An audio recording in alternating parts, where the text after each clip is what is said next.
This is Eric Beyer of Old Vine, Texas, a new winery tasting room featuring 100% Texas wines from wineries all over the state.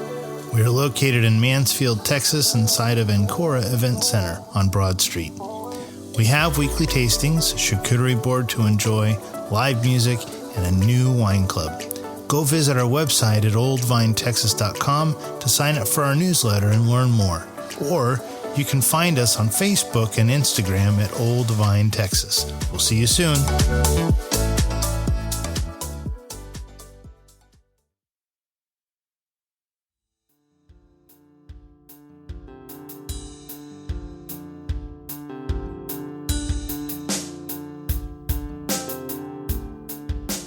Welcome back, everybody, to We Know Texas Vino. I'm your host, Will, and today we're sitting in we're not sitting in a vineyard, and we're not sitting in a tasting room. We're in a bunker somewhere that just happens to have wine in the background. But actually, so I met two great couples at TWGGA this last year, and we've just kind of hit it off, and we've enjoyed each other and laugh and cut up every time we see each other. And in fact, actually, one of the gentlemen that's here on the very far end with the blue shirt is Gavin. Say hi, Gavin. Hi. And then we got Angela. Hello. And then we got Carmen. Hello. And then we got Gene. Hello. And Gene needs to get closer to the microphone. Hello. There we go. And we are at Burning Daylight Estate. Okay, they said not to add the S to it because it's singular, not plural. So I had to make sure to do that. But I met these fine folks at TWGGA, and I was told about their wine from Old Vine, Texas, from Eric and Emily, that I needed to drink the wine and come visit them. And I mean, we kind of hit off a really nice little at TWGGA, didn't we? We had a good time and stuff. We drank a lot of wines and stuff. And I said, I need to come out and do an episode with y'all. And at that point right there, Gavin ghosted me.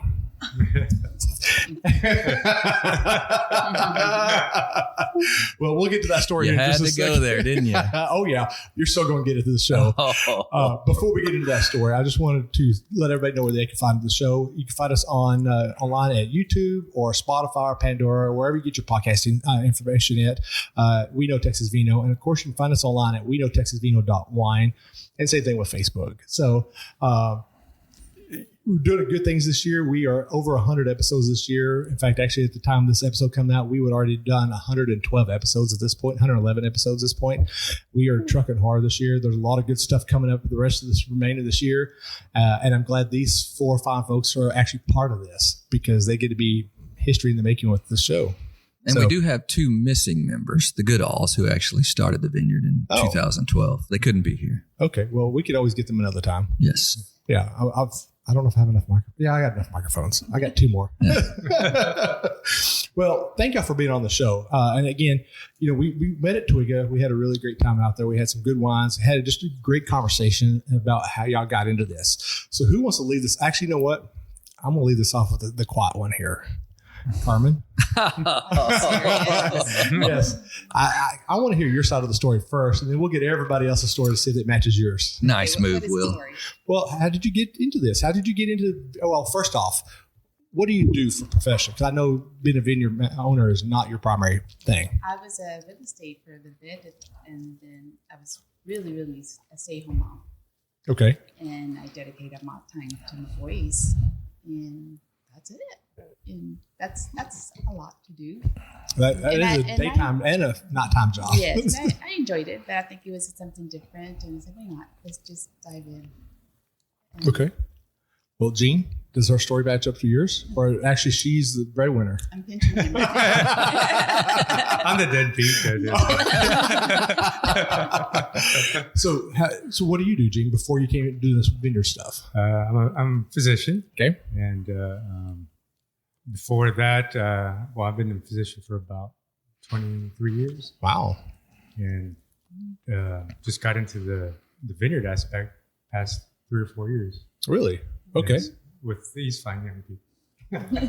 Nice move. Yes. I like how you added that fine young people. Well, you're being modest. You served in the military. Oh yeah. 101st Airborne. Like, Seriously. There's a lot more to this story. Well, thank you for your service. Oh, thank you. And he's a jiu-jitsu first degree. Oh.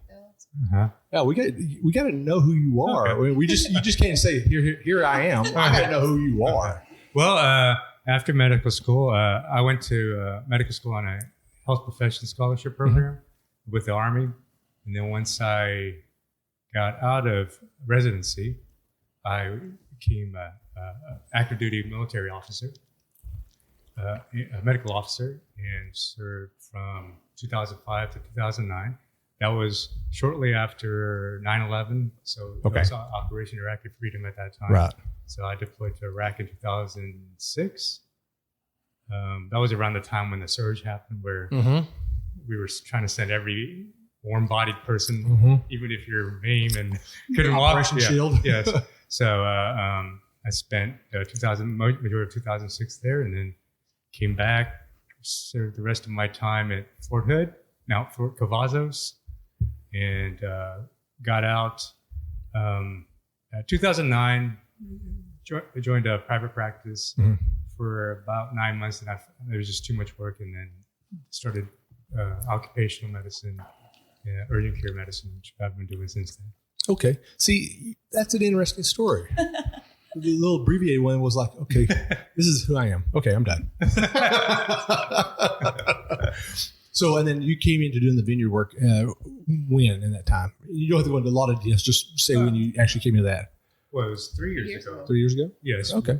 When the Goodalls, who started the vineyard, they decided to retire and buy property in Eastland so they could retire to more vineyard work for some reason. Much larger vineyard. But they're hard workers. So they were going to sell the property and move out there. And so we, as neighbors and friends, decided, well, the focus of this neighborhood, it's called Vineyard Heights. So kind of a travesty to not have a vineyard and have it called Vineyard Heights. And I'm pretty sure everybody that lives in this neighborhood appreciates having a vineyard. That's kind of a rarity, having a vineyard in your subdivision. So, well, yeah, it is actually. It's very rare here in the Metroplex. So I thought, why don't we save it and then kind of move on from just selling the grapes to actually going from start to finish. Let's make the wine too. Okay, awesome. Angela? Yeah, I could tell I was next. Actually, Gavin's next. Go ahead. Well, let's see. Before I got involved with the vineyard, I taught public school for a while. I taught junior high, a little bit of high school science was my focus. And once we had kids, I decided to stay home with the kiddos. I homeschooled all of them at different times. Was really involved with all that. They all ended up, different school systems. And then after that, okay, I'll start over. I mean, this train doesn't stop, so you got to keep on going. I have to think.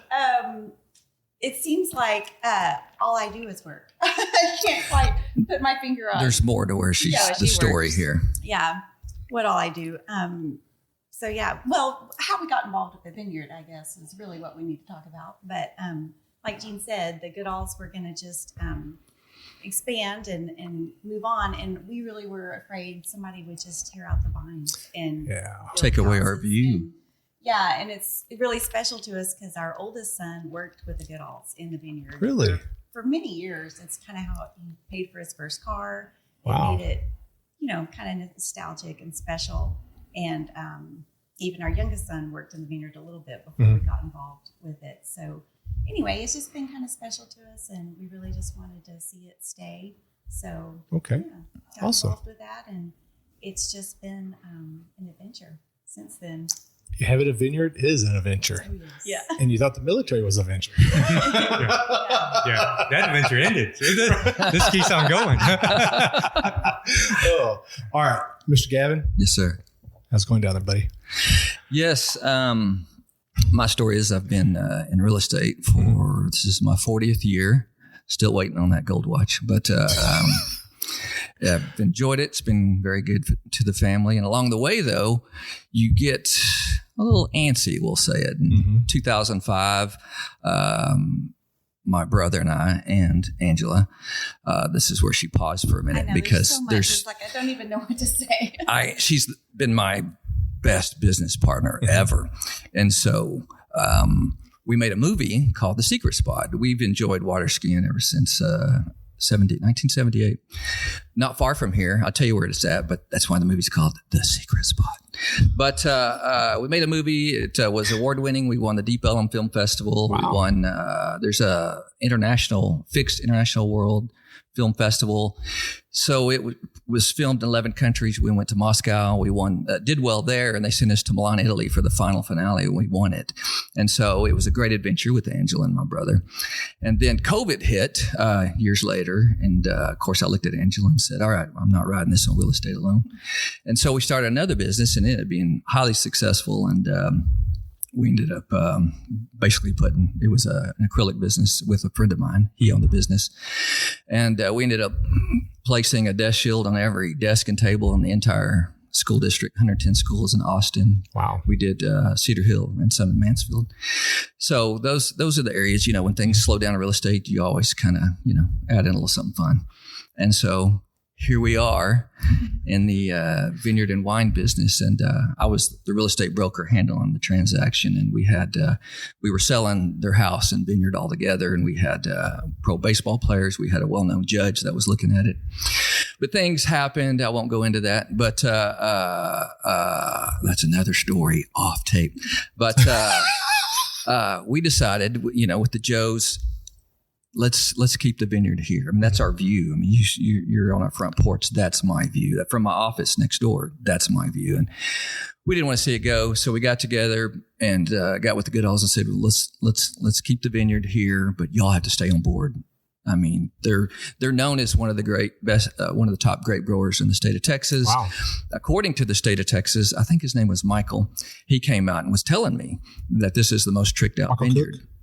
I think that's the guy. A&M viticulture guy? Yeah. Michael Cook. Yeah, super nice guy. And he came out and said, this is the most tricked out vineyard in the state of Texas. And it's because David has an engineering background and he puts in water treatment facilities all across the United States. Mm-hmm. So that thing has water. I mean, there could be a drought for 10 weeks and that bad boy is getting watered. Wow. That's one of the things that I'm really so proud about is our vineyard is all irrigated with surface water. It's all collected through some very intricate French drains that feed into, you may have seen when you drove past, there's a big pond. It's actually very deep. It looks like a big bomb crater. Yeah. Yeah. And, Interesting. David a nice looking all one. that. And it's just really nice feature that I like is that, it's not, it's all surface water. It just adds to the sort of sustainability. So it is tricked out. Yeah. And then I should back up too. When we did the COVID business, my best business partner was involved. Nothing personal, Gene. But sorry, or Carmen, yeah. But my goodness, very integral part. Where I'm running around doing the sales and she's doing all the business aspects of it, which is just super nice having somebody that can basically just help you be successful in a business. And that's and so we're moving forward now in the vineyard business and just getting started. So. It's a new adventure for us. Right. So prior to getting this vineyard, none of y'all had any kind of vineyard experience whatsoever other than eating grapes from the grocery store. Well, we harvested almost every year with them. Does that count? Yeah. Oh, I mean, you kind of. We drove by it. Yeah. I look at it every day. Hey, look, it's a vineyard. Yeah. Well, yeah, the Goodalls are the ones that had the experience for sure. We just had obviously either a really strong sense of adventure or, I don't know, some misguided wild fantasy about how it's going to go. But either way. So y'all thought it was going to be romantic is what you thought. Yes, everybody thinks that. Gavin always It went away real fast. What was your catchphrase? You were always like, we'll get into it for fun factor. Fun factor. We got into it for fun factor. It took a while, but we are now there. Finally, some fun. If you take the Grayson Community College classes, the first thing they say is we're here to take the romance out of winemaking and grape growing. Yeah. Yes. Oh, yeah. Been there. Got the t-shirt. Found it out. Yeah. Carmen and I do most of the canopy management and vineyard actual work. And yeah, I can say. Wait a minute. Hold on. It's not romantic at all. Y'all two do all the work. What are these two? Hold men it, do? hold it. Gene Exactly. sprayed today. I was out there doing bricks testing. Hold I'm it not there, saying cowboy. that No, not you. Him. We go to I'm just saying. we go to Belgium for a beer run. We did do that. And that was a lot of fun. We'll talk about that later. Another Right. podcast. Wow. But it is true that we are the ones that kind of go out in the morning, work most of the day, and you can hear everything in the Mhm. like. So Carmen and I can be several rows apart, and you can hear her over there. Not always in English. It's sometimes in other languages. Having a time, it's a lot of work. I mean, it's laborious, and she'll quit on the regular. I can hear her like, I quit. Like, this is just too I'm much. done. This is I'm done. awful. And then by the end of the day, she'll come find me wherever I am. She'll be like, okay, see you tomorrow. See you in the morning. So It's tough because it's a double canopy, so you Oh, have to be yes. yeah. It's a especially beast. the Syrah area. Oh, that yes. people don't understand. They have one canopy, just Syrah. I get it, but when you have double canopy with the Syrah, That's what I was It's fixing to ask is what kind of canopy y'all have set up with it. You just answered my question. Well, it's a slight slope. It's got a slight grade. And so like the east side is sort of on the downward slope. Mhm. And it's just so vigorous on that end. And it just so happens that's also where our Syrah vines are planted. And those vines are just like the most wild, out of control. Like it's just so It's like your much. 5-year-old waking up in the morning. Yes. You're constantly working the laterals and it pulls your hair. It just feels like it's a little bit sassy and Yes. has a mind of its own. Have you been slapped in the face yet? Yes. Oh, yeah. And choke. Slap in the face. Almost punch in the decapitated. eye. Yes. Yeah. Usually it's in Spanish from Carmen, so I think I understand what she's saying. So. When I used to work at Arcade, working in the Vineyard there, which I love doing it. There were a couple times on the Syrah one. Amy's short. If y'all have never met Amy from out there, she's really short, so she can't get the very tall one. So she always made me do it, and I'm gonna reach over there grabbing the vines, and all of a sudden they'll pull, whap right in the face. I'm like, dadgummit, that's the second time today. Yeah, Like, we have to I'm use not about that. rod cross. Yeah. Yeah. Carmen's right. We use little step ladders because we're just not tall enough to manage it necessarily. And that area is pretty tall. And Yeah. We forgot to lower lower it that down. part. the liars, they're really We're in the background giggling, but yeah. You're sitting up here, we're recording the Yeah, whole time. Yeah. Great videos. Yeah. This would be great on YouTube. So y'all do okay. So I'm giving the guys a hard time, obviously, but y'all come out there and y'all actually do the pruning also with them too, and shoot thinning and all that kind of stuff. Wait, what? No. Yeah, we do. You're breaking up, Scotty. That's great. Yeah. Somebody's going to die tonight. No, we're out there, but not as often as they are. They're out there, all the time. We get out there when we raking their can. backs every day. Yeah. Okay. But So they're there. kudos to the ladies. They do the spraying. They do the heavy lifting. They do their share. Yeah. But we do more. Gavin's saying something different out here, but I'm not going to say anything. I love giving y'all a hard time. Y'all are just really good people to give a hard time with. So that's awesome that y'all just decided to go in. So what made y'all decide to do this together? I mean, it wasn't a one-sided party. What made y'all decide to do this together? Well, just like I had mentioned earlier, I've taken Angela off on different adventures, and I just came to her and I said, "Hey, I think we're going to buy the vineyard." And so she just kind of came along for the ride. I'm so used to it. Like we've done so many Adventures, projects together Yeah. that It's not projects. It is an adventure. yeah. Oh, yeah. Well, it's just I think it's what makes us such a great couple. Gavin is definitely the visionary. He's adventurous. He kind of the dreamer. He always sees like the big picture and all the great possibilities. I'm thankfully sort of bring that down to earth a little bit and provide the nuts and bolts, kind of the paper pusher, the administrative sort of like the reality check of like, oh, hey, like we have to do reports to the, government. TTB, TABC, Yeah. Mhm. We need licensing Yeah. and we need website. all those things. So I think that's why we work so well together, because if it was just up to me, I'd see all the red tape and the hassles and all that and just really never take chances. Right. It's just my personality. And it takes somebody like Gavin to kind of push me out of that box. But then also he needs me because Push me back inside the box. You can only dream so much. Somebody's got to be the one who executes the plan. Reality check. Yeah. So Well, anyway, we I always think have to have that one woman in our life that always puts that reality check back into us. Oh yeah. Oh, watch me hold my beer. Yeah. But, I think one of the greatest things about it is, we knew the Joes, of course, we're neighbors. We've, lived close to each other for a long time. And our boys, my youngest actually is similar age to theirs. And so the kids would play together. So, we knew each other. We have HOA kind of events here and so forth. So all that, but like really getting to work together the way we do now. It's just amazing how much our relationship has grown and just become just the best of friends. And Awesome. you can't always say that about people you work with. Like the challenges and the difficulties can really either tear you apart or bring you closer together. And I think that's just such a mark of just people that you really adore and just such a blessing to work with. The Goodalls are the same way. Like we've just salt of the earth. We've faced a lot of adversity. You can only imagine going from just growing, being basically growers, to starting the winery side, and plus us not knowing really that much about the growing. They've had to teach us. It's really been like drinking from the fire hose. It's just a lot to learn. It's a huge learning curve, but it's so exciting, and it's just been really great getting to do that with people that we've just grown so close to. And Gene here, okay, my buddy David Whaley's the funniest guy I know, but who's, like if it was a race car band running in close, already nudged out second place, trying to nudge out first place, is Gene here. This guy is hilarious.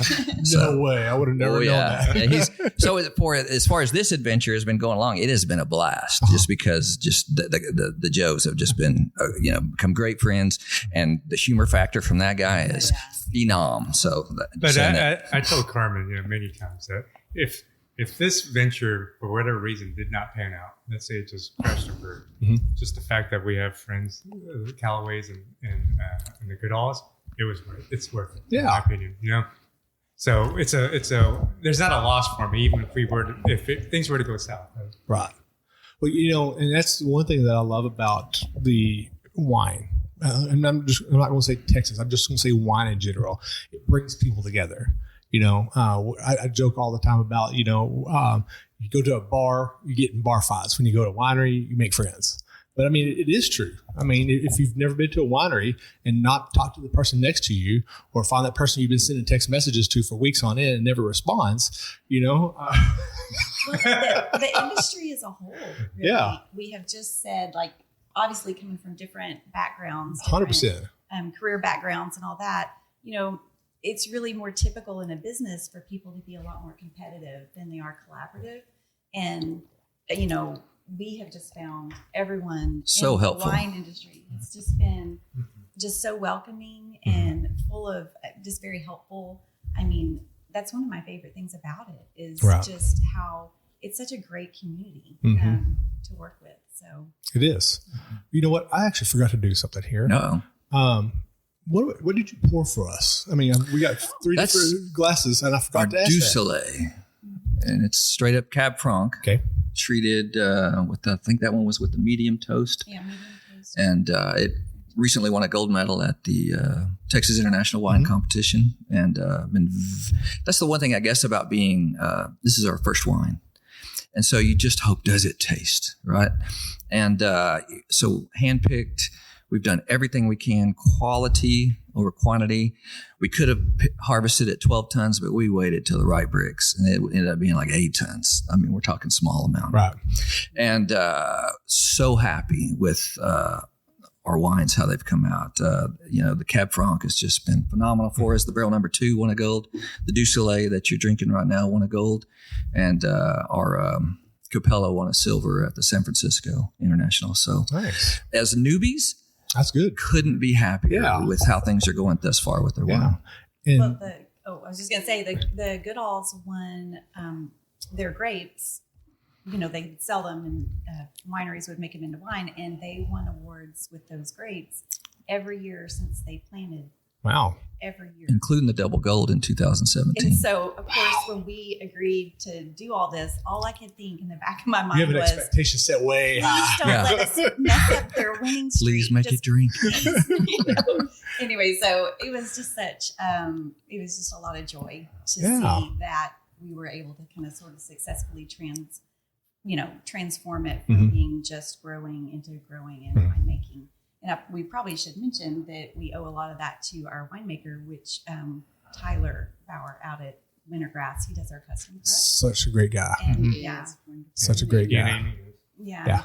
we've really But enjoyed that. I think back in the day, all major industries would learn through apprenticeship. Mhm. I was telling Carmen earlier that's what we're getting. We're getting like the best apprenticeship to winemaking. Well, we're not getting like a formal education from a school per se, but from the good alls and just working with Tyler and different people and experimenting with what we have. What better way to Yeah. learn? I mean, we couldn't get a better education Right. in my opinion. Oh yeah, 100%. And Carmen, what are you drinking here? You're drinking the Monsoleil. Water. Monsoleil. Monsoleil. Mostly. And what is that? It's a Vermentino and Sauv Blanc. Sauv Blanc. Oh, Vermentino Sauv Blanc blend. 2024, yeah, it just came out. And that's all from y'all's vineyard? Yes. Yes, and the only other one we have that we haven't mentioned, it's over there, but I don't think you guys are drinking it right now, is the Fumé Blanc. So it's just a Sauvignon Blanc grape, obviously, that's oaked for, we did 9 months. Wow. And I mean, I know it's not super common really these days. Mm-mm. Fumé Blanc is not found on shelves as much as it used to be. But since we are small, I think it's fun to have the more traditional Monsoleil that's the light blend. It's got those nice crisp tasty notes, very fruity, that sort of thing. But then the Fumé Blanc, after being aged like that, it's just a very different presentation. It's very Interesting. to me. It presents it's sort of rounder. It's a softer feel that in my mind kind of elevates it. And we have discovered that most whites obviously are served chilled, but we actually like the Fumé Blanc a little bit closer to room temperature. Really? And That's how you like it. it's like it has this nice different profile after it breathes a while. So I'm guessing it's the oak that gives it a little bit more of those characteristics. Gives it more robust. Yeah, like the way you would kind of expect a red to behave. But, Wow. Anyway, we like it a lot. It's just super fun to have something different to offer. That's awesome. I mean, I love experimentation. I mean, in fact, I think it was you, Gene, I was talking about that Tyler had a happy accident out there. Or was it you, Gavin? One of us. Yeah. Well, at least 4 of y'all. I was talking about. The But Malvasia. yeah, he had that happy accident with the Tempranillo, and what was it? He was doing pump overs, and he accidentally started pumping his Tempranillo into his white by accident, and found out it was really good and turned into a rosé. Yeah, I have a bottle of that at the house. I should have brought that. I think I've heard him refer to several things as happy accidents. So, because I'm thinking of a different story. So, it's a different one. We need to go talk to Tyler. It was one for the that he worked on for the Goodalls before we got involved. So anyway, Interesting. Oh, the Malvasia? yeah. Oh, yeah. Mm. Anyway, So, what do you have in your vineyard right now? So, how many acres do you have on right now? It's probably about 3 acres. It's a small vineyard, but it's double canopy. Okay. So just to back up a little bit, the Goodalls used to have people flying from around the United States to figure out how they could produce so many tons of grape off a small plot, double canopy. And but that means your workload is next level. Yep. So, but we have Cab Franc, Syrah. Ooh, we got to talk about the Syrah in a minute. And Vermentino. I want and to point out how Sauv he just got really excited really fast, like a child kitty story. I didn't know Syrah wines is his favorite, could be isn't it? sexy, Yeah. but oh my. It's all that spice that I put in. Ooh. So that chili powder, either one. We've just been all excited about it in our first straight up Syrah. We've been waiting for these baby vines to catch up, and it's coming out here soon. And that's the one this year I'm really excited about. Really Nice. excited. We have our own little tastings. Like I had Texas versus Argentina on the Cab Franc. Cab Francs, Texas won. And the number one, now granted, we weren't entered. Number one, Inwood won it. Mm-hmm. And I'm a big fan of theirs, the Gatlins that run that operation. I'm trying to exemplify what they're doing, by the way. And Dr. Bob, Dr. Bob at Vineyard Branch. Yeah. But we also tasted Syrahs. Gene and I, Joe's and I gathered up 6 different Syrahs. I brought some back from Argentina. I was on a hunting trip, supposed to be highly rated. 3 of those against, we had some others from here in the U.S. or whatever. But we ended up going, there was no winner because we just thought, is it just not taste that good? We were kind of worried because here we're making Syrah, and it's Syrah just a variety that's just, isn't there. Right. And then we went and tasted ours shortly thereafter, and we were very happy. So it's like, okay, these were supposed to be high-end, great Syrahs, and it's like, okay, we can compete. So we're excited.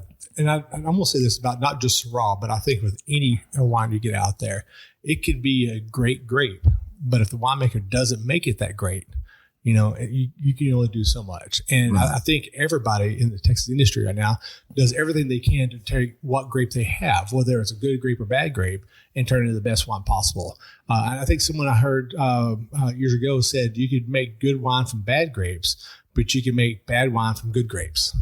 So I like that, but if you work really hard in your vineyard, because that's where it starts. When you want good wines, you have to start in the vineyard. And if you don't work hard in the vineyard and you don't do everything properly, you don't, with all the rain we had, everybody's having to spray keep from black mold from happening, And so you got to keep that. You got to stay on top of it. And then all of a sudden, so much of that is canopy management too. It'd be nice if just a spray program could solve it, but I so much more than rain. I know the first year we were involved, we had a drought, and we, of course, that was our first year, so we didn't know what to wish for. And I thought, oh my goodness, if we could just have rain. And now, looking back, I'm thinking, oh, I want a drought. I mean, I'm sorry to everyone out there that needs rain for anything they do, but I think nobody needs rain right now. I think we're done with rain just for a over while. Rendon, just over our little spot in Rendon. If we could just have some drought, because that was such an easy management year because of the way our vineyard is engineered. Thank you, sir. We just didn't struggle with the water issue. So we were just so happy. Yes. We didn't have to burden it that year. Like, it was so hot, the birds didn't even want to come around. Like, we're out. We're done. It was crazy. It'd be helpful if you just leave the bottle at the table. I know. You don't have to jump up and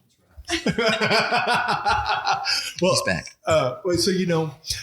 So how long do y'all own the vineyard now? It's our 3rd year. 3 years. Okay. So I had actually started doing this podcast 3 years ago. That's where my interest in wine really started taking off, like 5 years ago.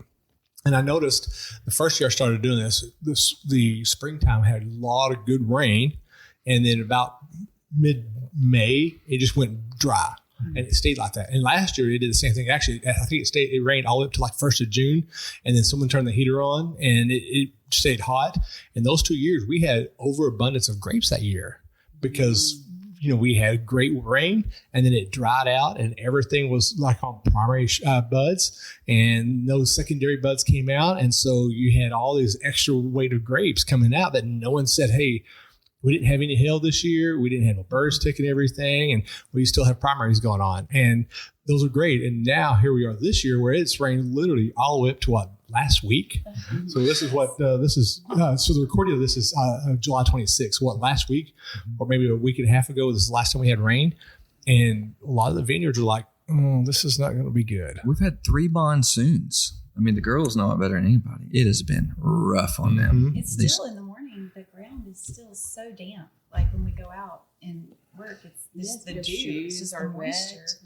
But we've been so fortunate. We've had no issues with the downy mildew or the powdery mildew this year. Mm-hmm. It's just been a blessing. We've been cutting a lot more canopy than get some more airflow inside of that to dry those grapes off. And we always do, but I mean, I think this year's been the most extreme since we've been involved with the canopy hedging. Wow. all the time. Yeah. You can't miss a day, or it just is Yeah, like one day you're done screwed, you done messed up, you know. Yeah. So are y'all able to cover all 3 acres in one day, or does it take y'all several days, and by the time you get to the end, you got to start all over again? Exactly. Did you say in Yes. one day? Yeah. Hey, you know what? Exactly. What you said. There are some people out there that work hard. Oh, hold on, I need a tissue. On that Well, we're lucky that our boys help out. My daughter, she's in college now, so we just have one left at home. But Okay, that's what I was fixing to ask next. How did you come up with names? Well, we just try to make up names. Well, not try to make. They really research. relate a lot to the wine themselves. Yeah, like Monsoleil means my sunshine, and if you have a chance before you leave, I hope you can go out and see the Vermentino grapes. Oh, I'll plan on it. The Vermentino grapes are clearly, I mean, everybody knows they're my favorite grape. They, of course, start off as, these hard green, like marbles. But by the time they finish, they've just blossomed into these huge orbs of just like glowing sunshine. Like if you could like taste sunshine, that's what it seems like it would be to me. Nice. They're just these giant, glowing, gorgeous, golden grapes that just my sunshine seems like the perfect name. That's Well, the sexiest explanation ever. I know. How about Everybody's you? going to be listening to Does this anybody episode, top and they're that? going to sit there and close their eyes.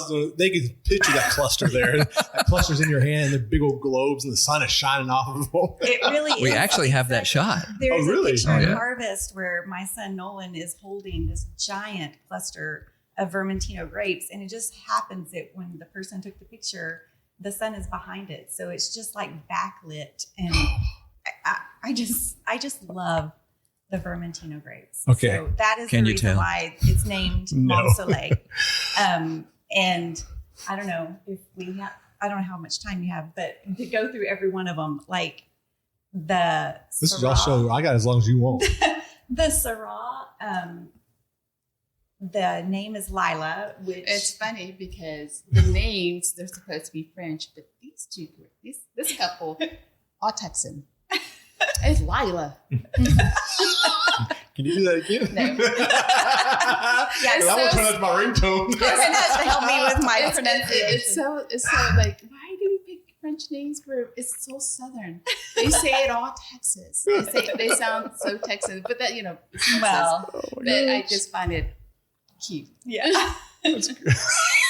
Well, yeah, that one is. As Gavin's over here going like this to me. I just had to make eye contact with you. Yeah. I can't even pronounce You it. know,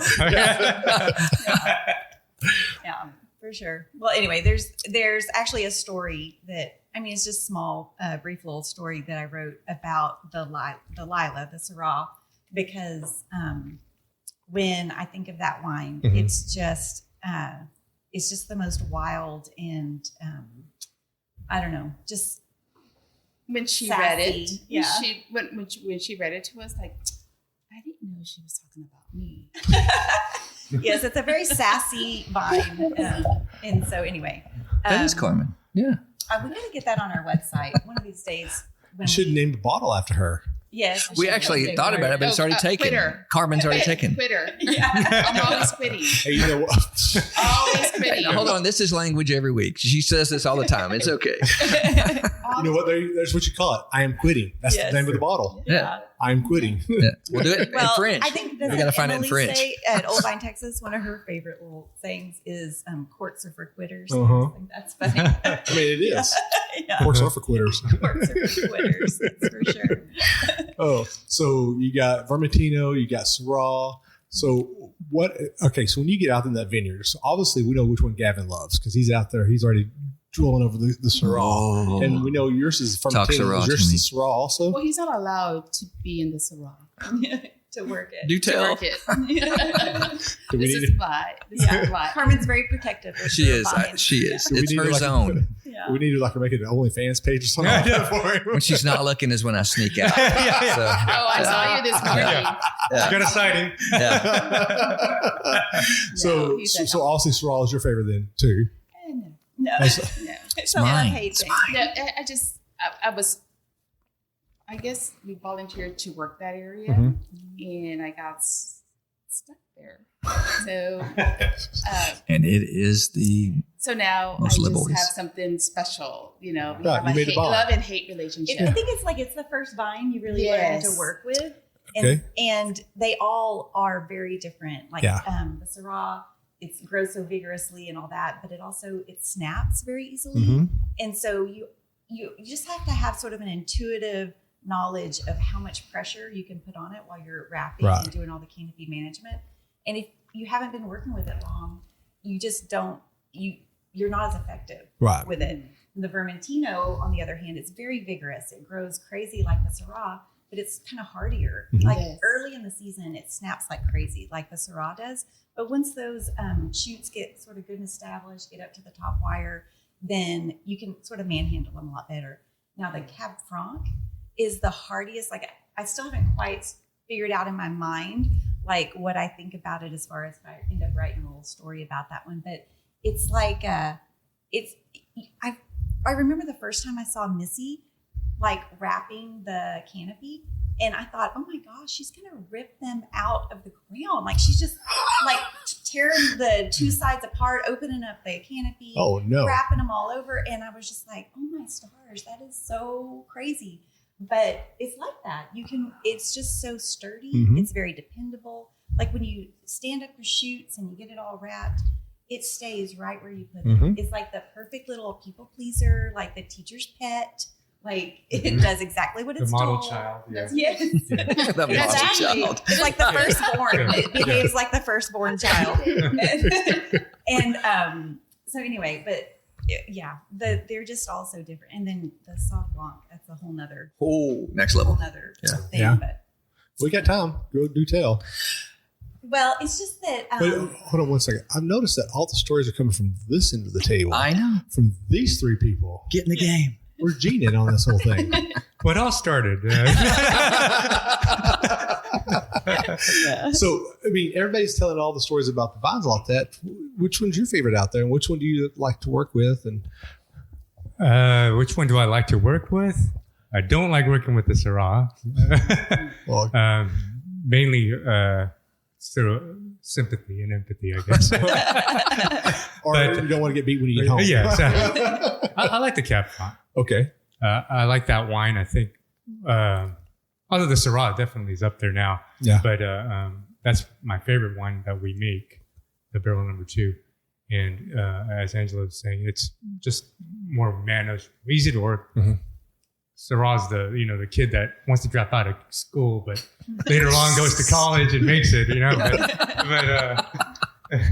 Such a great description. But Cab Franc, he's that kid, always studious. And, so that's probably my favorite. Okay. Yeah. Okay. Awesome. All right. Now back to what you were saying about the Sauv Blanc now. oh well, it's just I just had to give Gene a hard time because y'all are talking about all the vineyard work, and he's like, I don't really know what vineyard work. I'm like, they should be hot out there, right? Shall I take them some water? Yeah, I can't step out in the seat. It's hard for him because he has to be there 8 to 5. He's Right. home about 6 by that time. So I'm the one that works more. That's fair. I mean, everybody else was talking. I just make sure Gene had his time.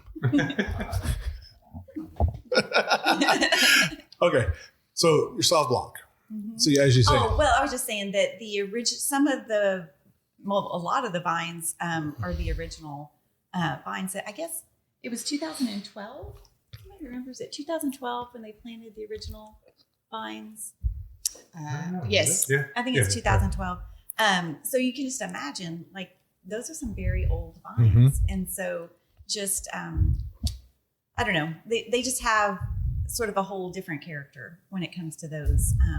They're, I don't know how to describe them. The others all seem like they have a really easy to describe character when you're working with them. But the Sauv Blanc are just, I don't know. They're tough to work with. They're really hard to manage as far as keeping them tidy and just all that. So you got 4 varietals you're growing out there. yes, but we're really excited about when the Goodalls expanded to Eastland. They have a section the that's dedicated to growing some vines, that we're growing vines for us. We're all partners, together. They have their own growing that they do for other wineries, but there's sections just for us.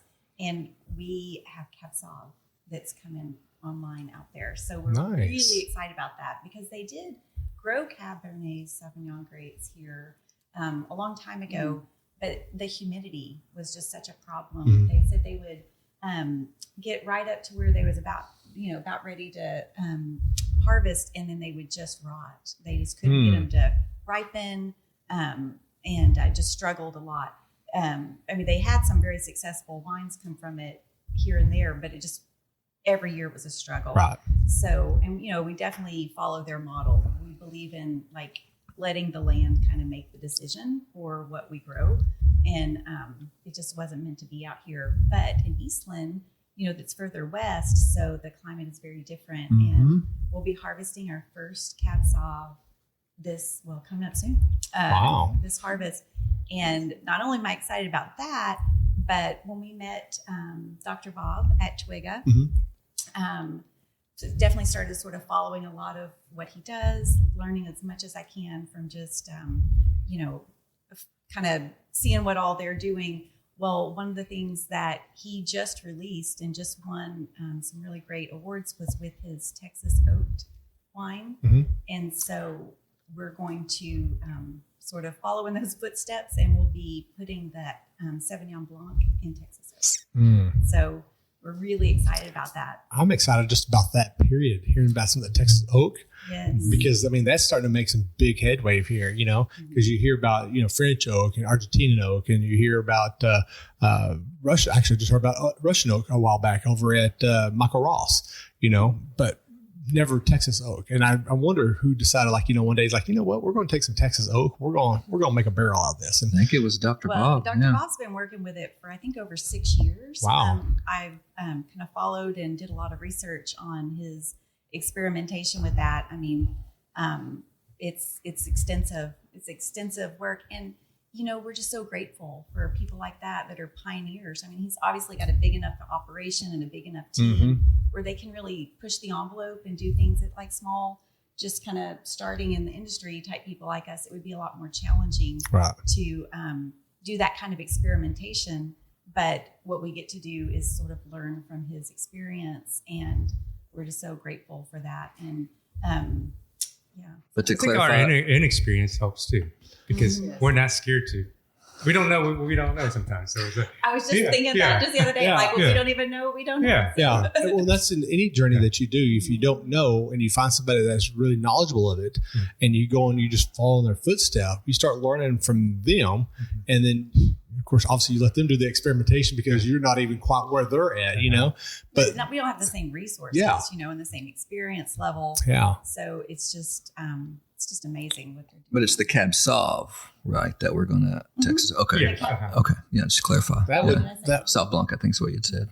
So Cab Sauv. Oh, sorry. It's the Cabernet Sauv that we're going to be doing. She just got excited. Yeah. I'm glad you fixed it for me. But we're still also from there to finish what you were saying is that we also have Grenache coming and Mourvedre, and then eventually Petit Verdot, which I'm all excited about all those. So are y'all going to have a GSM?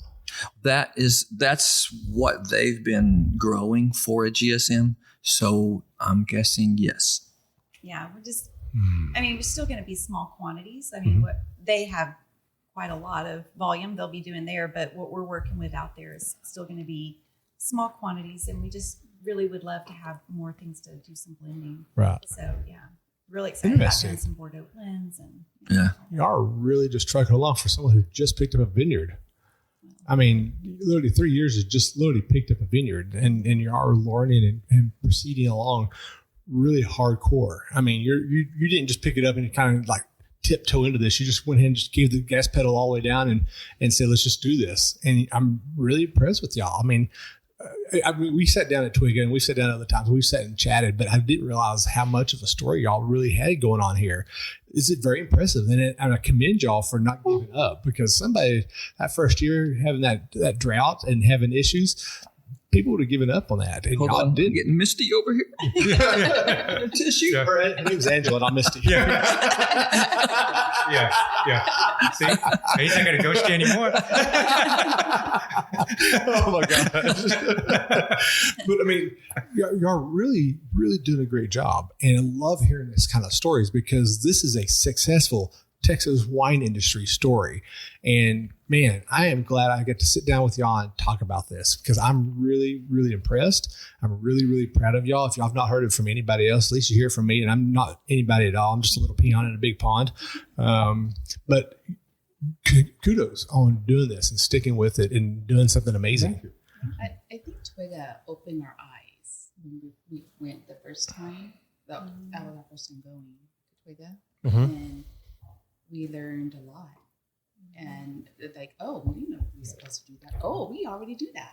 It affirmed a lot of things. Yeah. And just meeting the people, how friendly they are. They're wonderful. It's like the military. Yeah. Military is so big, but it's so small. And that's how I see the winery. Yeah. The wineries. Yeah. Well, you know, and I've talked my folks into doing a vineyard in East Texas. So they have... It's just the wine. It's just the wine. I just saw something fall over the corner of my eyes. So my folks are trying to do a vineyard over in East Texas. They got 5 acres, and I've convinced them to clear off part of the property, and they've done that. And so we found that like the first top half of the soil, like foot and a half is sand, and the next foot and a half is clay, black clay, and they got 3 water tables out there. So they've got, I wouldn't say unlimited supply, but they've got an unlimited supply of water they can feed off of. So we're now in the process of actually doing some undercropping right now. They're trying to get the property all prepped up so they can get it done. And then I'm hoping they'll get Michael Cook out there to actually take a look at it. May need to see if we can talk Mr. Goodall to come out there. And Are y'all north of 20 or south of 20 out there in Eastland? East Texas. Oh, sorry. I heard east. I thought Eastland. Sorry. Reverse. Yeah. Rewind. No, out there in Jacksonville, Texas. Oh, nice. Yeah. Okay. So they're right there in smack of the tall pine trees. So, you know, they'll get a lot of that wind blowing out there. And, you know, so good spot. Hopefully we can figure something out, you know, Blanc de Bois, Black Spanish, you know. Yeah. But so out of curiosity, where y'all's vineyards at right here? Okay. So obviously you're in a neighborhood. How does it happen? How does it during the cold winter times when there's freezes going on? Are y'all at a lower depression, or you're in a high hill area, high elevation? We're high. You can, for the last 2 years, I've been watching storms come right at us. I'm talking tornadoes, beautiful picture of these tornadoes coming from Granbury, coming right at us.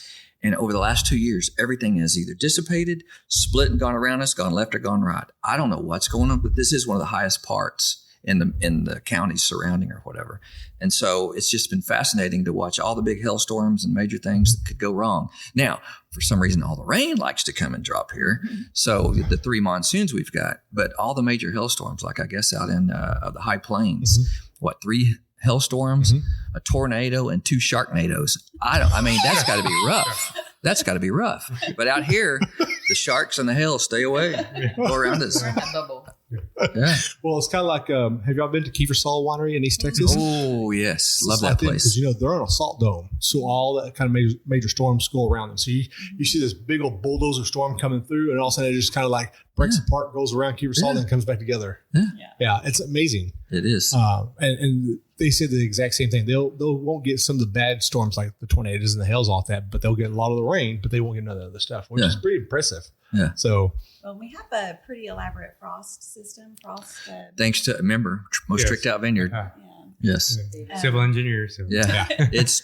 We got it covered. Yeah. I can't remember. Have we used used it? it? Once. 2. Yeah. Really? Yeah. Yeah. So it helped us. We all could have lost it, you know. So it sprays like a fine mist but of moisture, and then it basically like encases it. Right. So it keeps it protected. So. Well, you know, okay, so I will say this. The first time I've started studying about grape growing and stuff, and they were talking about, when it's going to be a freeze, we water the grapes so they can freeze. And I'm like, that don't make no sense. I know. It doesn't make sense. You just turn them to a freaking ice cube and you just kill them. But actually it keeps them warm. And I was like, Doesn't compute. Doesn't compute. No. Yeah. You know, but when you actually sit down and think about it, it's like throwing a blanket on top of it, you know, and it keeps the heat inside. It works, you know. Some places in California, the big vineyards in California, some of them have helicopters they rent to come out there and blow the hot air down, which that's an expensive thing there. You know, that's why you have your own helicopter and pilots and stuff. So you know? my only experience with vines was that movie. What's it? Walk in the Clouds. So I was envisioning us out there with like fire, and, but when they could all said He's got his sticky torch. He's sitting out there dancing around. He's sitting out there dancing with his little hula Well, I'm skirt the on. only one out here with that. With your wings. Yeah. He would do it. He would do it. Yeah. Bad image. Get it out there. Get it out there. Well, you know, that's awesome that y'all have that in place already. I mean, obviously, that right there is big time because, well, all the other vineyards are up and trying to keep fires going and keep things warm. You're all snuggled in bed and like, yeah, we're okay. We're not going to worry about it. It's pretty impressive. No, we haven't had to worry about frost too much, freezes. Yeah. So I think really the biggest challenge was the really wet spring last spring. That was probably our biggest challenge so far. But I really don't even want to talk about it because who knows?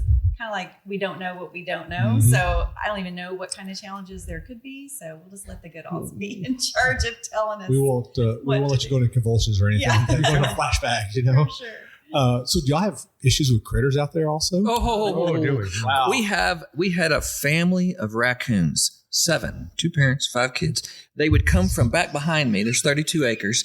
They would come right through the portico, stop, have a family photo in front of the Ring camera, and then commence down to the vineyard across the street and take out a row of my Syrah. The baby Syrah. I'm sorry, Carmen Syrah. Sorry. It was next level. I caught all 5 of the youngsters and hauled them down to, can I say Alvarado? Am I going to get in trouble? Because there was 2 ponds with the highway going through. I let them go. They had all this. It was a great habitat. But if you see 5 little raccoons with their paws out trying to hitch right back, do not pick them up. Okay? Next level. So what happened to the mom and dad? Did you leave them? Well, there's a mountain lion that comes through occasionally, and they disappeared. But we did have 2 mid-sized tweeners or whatever. I caught one, Gene caught the other in the trap, and they're down there with the other 5 raccoons. So they're We all made a hat out of it. they're down there playing poker by the pond. They're having a great time. Oh yeah, I'm sure I had to be careful talking about Alvarado because all the people are like going, "We are infested by raccoons," and if they hear this blog, we are in big trouble. I don't know what you're talking about. Yeah, but Gavin and I, last year we were joking that we hit like all the 10 plagues of the Bible, you know. Exodus. Oh yeah, next level. Yeah. We right now we think it's a fox that loves the grapes as much as we do apparently. So, and they won't go into a trap. So I don't know. They're outfoxing you. They're outfoxing us. They certainly are. Well, you know, I always heard that sometimes a horsefish charger have one very low because the smart ones are going to miss that one, and then have the one set up a little bit higher and then a little bit higher.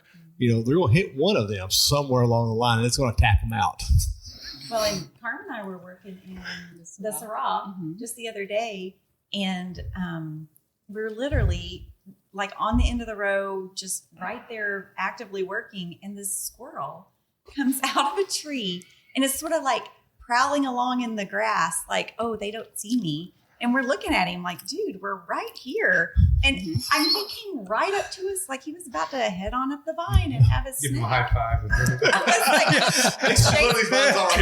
This one. I know. It's like, what in the world? And was it last year? I think it's the same. I don't know. we did bird netting. There was a squirrel in the bird net in that very same area. I'm like, oh, You know, that same squirrel. KK out at Red River Wines, I think she was telling me the story that they put bird netting up and there was a coon caught up inside of it, and he was like, it was a little hammock, and he was sitting there eating the grapes. A little fan going. Gives him a 5-star rating, huh? He goes, "This is the best Airbnb I've ever had." Thumbs up, Red River. Yeah. Oh my gosh, that's great. So raccoons, fox, squirrels, deer. No, we don't. No, have luckily cows. they stay out. We have a few, Oh, the cows. The few cows.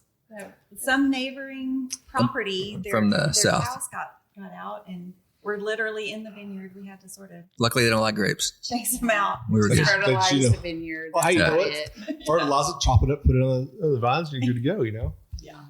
No. So possums, no possums? Yeah, they're around, but they haven't really been in the vineyard that much that we know. Yeah. The You know- fox is probably like going, it's the possums. It's not me. Yeah. No, he stops and poses for the Goodall's ring camera. Oh, yeah. They have seen it on the good old. Yeah. Oh my gosh, that's great. It's, it's always funny seeing the critters that come up in these grapes and you're like, oh, they're not going to mess with it. And you go out there and like half of your vine's gone. Like, really? That's Oh, coons. yes. Yeah. Yeah. Those coons. Next level. Yeah. Yeah. I know I've talked to, who was I was talking to the other day? I think it was Hawk Shadow. He was talking about the coons come up in his properties and he's having to dispatch them. With Dispatch. extreme prejudice. Dispatch. Yeah. Yeah. Well, I mean, you're in the rural country, okay? You're not country, okay? He's country. Oh, really? Yeah, like when I say country, Oh. like, He's probably shooting out his window. Oh, sorry. I wasn't supposed to say that part. Reverse. Yeah. Relocated to heaven.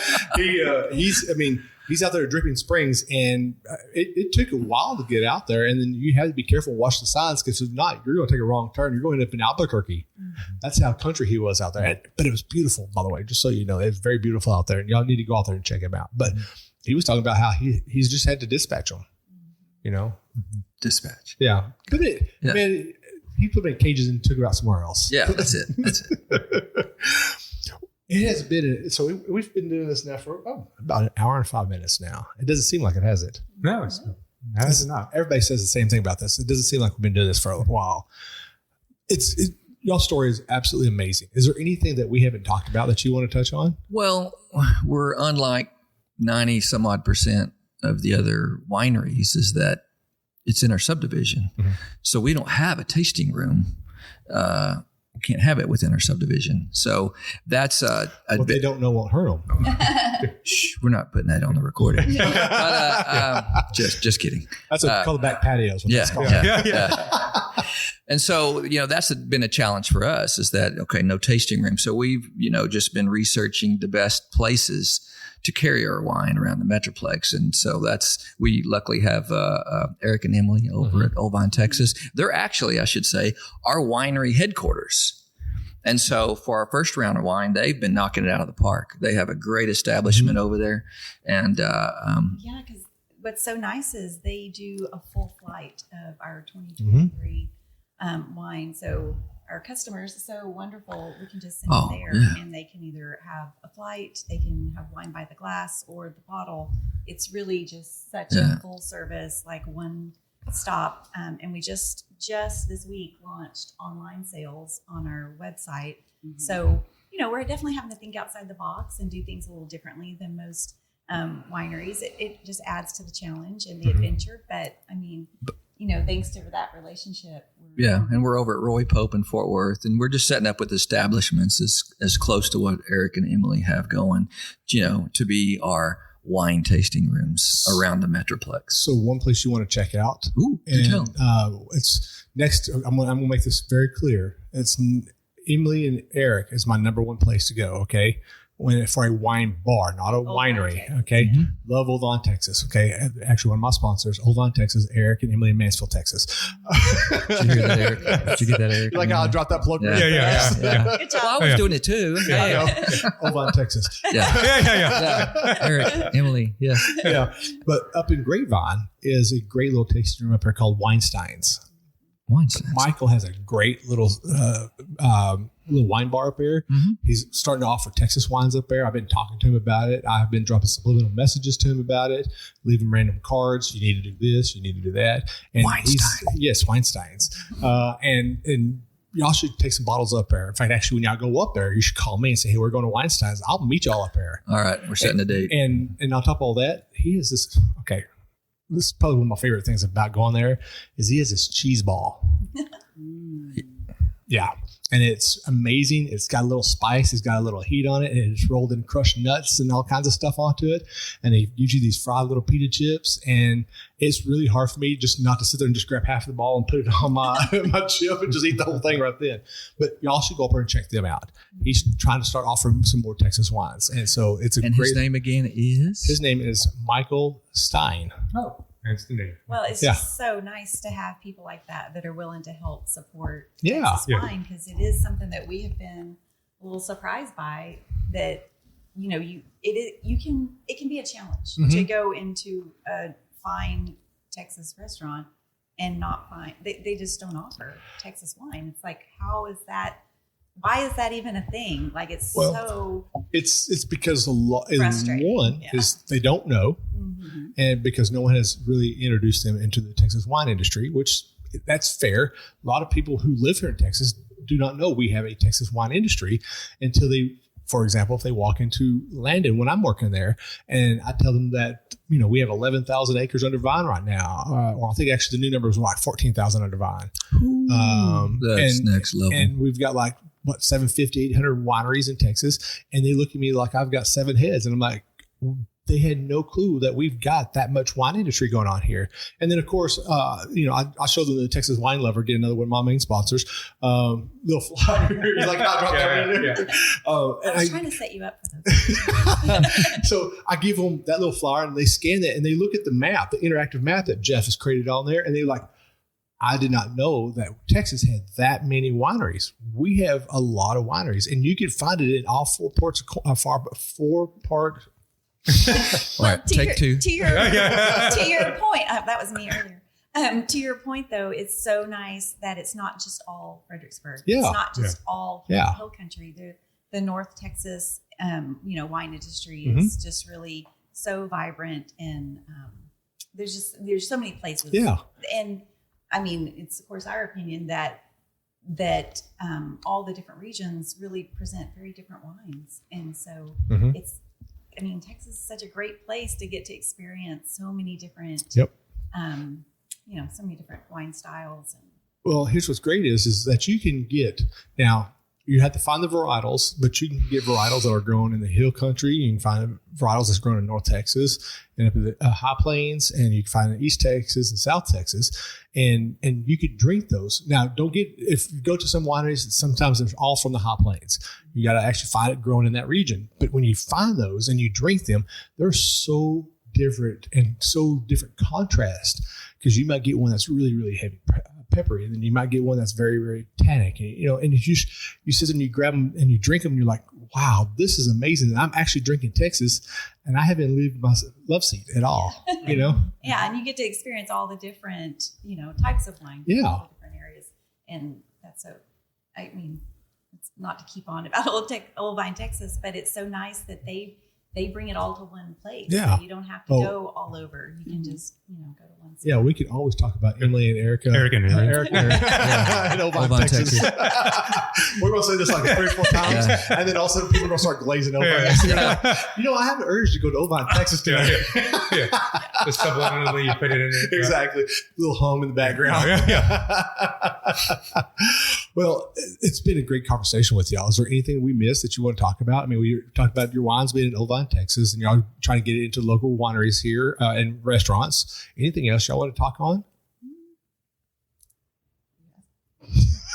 Well, I guess I will just go ahead and say, though, we're excited about our 2024 wines that are about to launch. Obviously, Gavin's really excited about the Syrah. We have a wine called Meritas that it's Cab Franc, but it's oaked differently, and it when we all tasted during our blending trials and all that, we were tasting like some kind of, I think Gene said it was like a cocoa. Yeah, kind of cocoa. Some people were talking about sort of an espresso or coffee kind of note to it that is very different than what we've done before. So that's exciting for us to And have. it was nice seeing the expression. Eric and Emily came along. At Old And Vine, when Texas. he tasted, Old Vine, Texas. When he tasted the Meritas, the expression, I mean, he was like, ooh. It just because it's very different. It for was us, something it's special. different. And then we have our new red blend is called Très Ami.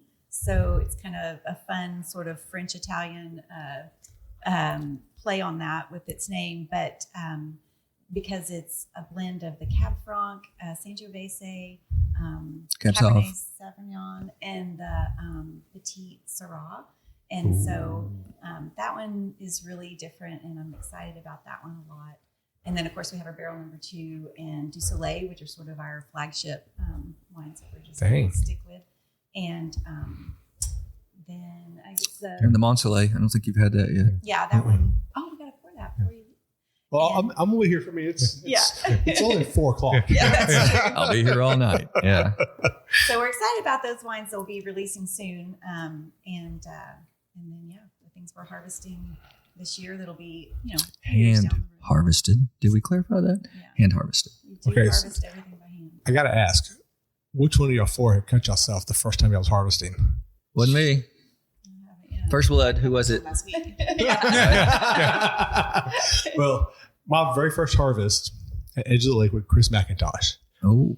I got out there. I'm sitting there harvesting, enjoying the good time out there. And it wasn't too hot. It was still early in the morning. And it got on a good rhythm. I decided, I'm just going to put my AirPods in and I'm just going to kind of exit the world and I'm just going to do my thing. And so I put them in and we're sitting there clipping. I'm in my own this world stuff and clip. And I was like, that didn't feel good. Mm-hmm. And I looked and I clipped the side of my finger and I pulled my AirPods out and I'm holding it tight. And I told everybody, I'll be right back. I need to get bandaged up. And I'm walking up to the tasting room and Chris looks at me. He goes, I knew you were going to be the first one to catch yourself. He knew it. And then the following weekend, I went and harvested with Lisa at Rancho Serrano. She hit me the safety cutters. You're a marked man. They're all for show. Oh, yeah. Oh, my goodness. So one last thing. So obviously, are you going to be doing any kind of expansion anytime soon? Yes. Are y'all? I mean, we're stair-stepping in with what we've got. Mm-hmm. We had another, quite a few rows of vines, and then we're going to be adding on to the Eastland Vineyard, Okay, which is also called Burning Daylight. We're Burning Daylight Estate. Okay, I was going to ask you because I didn't see enough room out there to expand because It's the Goodalls. You're going west. Yeah, heading west. Yeah. I guess I could help you tear some houses down. Ooh. And they're not looking. Yeah. Just whoops, ran my truck through there. Oh, bummer. You didn't need that, did you? Yeah. You didn't need that, did you? And so, what kind of advice if someone was to either purchase a already established vineyard? You're nuts. I couldn't reach. Well, then, what does it say for y'all then? We're nuts. Yeah. Would y'all have doing this vineyard? Would y'all have started from ground one if y'all had never done this before? Well, let's just say we would have skipped a few steps. Yeah. We'll just leave it at that. You just fast forward, huh? Yeah. Woo. Yeah. I have a contract with Gene for next year. Like, okay, I won't quit, but this is what I want with my contract. I want a spa. I want this. I don't want that. A trip. I'm Pampering. And Pampering. having these conferences, I need a wardrobe. Hey, I need a trip to Cozumel. Oh, speaking of that, that's mine and Gene's pact is that we're looking at for what's that, Bottle Shock? We want to go overseas and enter a wine competition. Fun factor. So we're working on that. Let me know. Yeah. I'll sneak in your suitcase. Which one were we looking at? What was the name of it? Yeah. Vienna. Yeah. Oh. Thinking about Vienna. For Yeah, that if wine you do that, let me competition. know. I'll sneak in your suitcase. All right. I'm carrying Extra on. large. I'm carrying on. I'm carrying on. Well, I mean, if y'all don't have anything else, I mean, this has been a really great conversation. I really love the laughter and the humor that y'all have and the drive in this. And because, well, I mean, obviously working in a vineyard, you got to have the drive because if you don't have the drive, it's just going to die. I mean, and you live life to the fullest, obviously, because y'all are doing this and coming together as friends and doing this together and have not killed each other yet. I think that's actually the key. That's next. Yeah. I've got my weapon. No, he's got a war club. Are you got the plot in the vineyard? Figured out where you're going to bury the body. What was in the insurance policy? Remember that? Yeah. What was it? Even the hand count. Yeah. No, what was it in the insurance policy? Something about, I don't know, involved like bodily harm or something like that. Yeah. We haven't had to exercise the insurance policy. But when you're working with like-minded people who you enjoy being with, I think that's the big thing. Because it kind of like back to my military experience, nothing's insurmountable if you have each other's back. You know that you can get through it with the person behind you, next to you. I think the same thing applies here. We know that no matter what, things might get rough, but we can get through it one way or another as long as we have each other. You know, I don't have a quote today because I knew this was going to be a really great episode. But you know what? I really like what you just said right there. That's a really great quote. I'm going to quote you.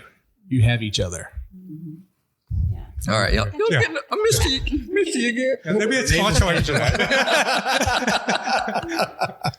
Well, let me go ahead and hit our sponsors right quick, and then we'll go ahead and wrap up the show for today. So obviously we've said it probably like, 50 times now. We pulled an episode of South Park here. So first off, Texas Wine Lover. Obviously that's a great application. We talked about how you use it to find different wineries in Texas. So many great wineries here in Texas. So little time to actually hit them all, because I don't know of anybody who actually has hit half of them yet. I know Ron has been to quite a few of them, and Neil's been quite a few of them, Lorenda's been quite a few of them, and Jeff has been to a lot of them. But I don't think anybody has actually done half of the wineries in Texas. And there seems like to be new ones pop up every other month now. But Texas Wine Lover app is the best place to go to get your best resources on that. If you're a winemaker, it's a great way to go out there and find out what grapes are up for sale. Who knows? You know, these grapes might come up for sale one day, you know, if they make a lot, maybe not. I don't know. Who knows? But obviously, if you need grapes, great resource to go find grapes, because right now it is harvest time and there are grapes for sale. And then, of course, you know, just if you're looking for a specific place in a tasting room, if you know, dog friendly, got food, something like that, it's a great resource to find it. So that's not Old Vine, Texas. That's Texas Wine Lover app. Now, my second sponsor. Another plug. Is that what it was? Can we go ahead and do this one? Say it all together. Yeah. Go ahead and say Old it. Vine. Texas. 1, 2, 3. Old Vine, Texas. I could have sung that one. It'd been great. Carmen didn't say anything at all. She lived it. I just did. She lip synced. Well, we don't need to say anything further about that because we've already just beat that horse. Yeah. And then also my favorite one, and I actually forgot to bring that in here to show y'all. And I'll when I get packed up, I'll bring it in here. But High Camp Flask. Okay. So when I got it, it looks like an old Coleman thermos is what it looks like. Okay. Both ends come apart and make tumblers. And the actual container itself holds one bottle of wine. And they say that this thermos, we'll call it a thermos, or actually a flask, actually will hold wine up to 24 hours at the proper temperature. So I put it to its paces. I took it out to Possum Kingdom Lake. It was 90 degrees. I filled it full of Barbera from edge of the lake and left it in the sun. 90 degrees all day long. 3 o'clock that afternoon, I popped it open, poured me a glass, and the red wine was still kind of cool. And I mean, it wasn't hot, but it wasn't cold either. It was perfect at temperature. And I was really impressed with it. It actually does a little vacuum seal on it. So when you tighten the screw down on it, when you open it up, it releases pressure. You hear it go, psh. It's an amazing little thing. So if you haven't got one or you haven't seen it yet, go out and see highcampflask.com. Order you one today. I am actually working on an affiliate with them, so that way y'all can support the show and I get a little money out of it also. So, folks, it has been an enjoyable afternoon with y'all. I've enjoyed having this conversation with y'all, and I can't wait to do this again with y'all. Maybe one day y'all invite me over, even though I live on the other side of the tracks. So, well, this is Will. Gavin. Oh, wait, no, Gavino. Angela. Carmen. G. And this is We Know Texas Vino. Cheers. Cheers. Cheers.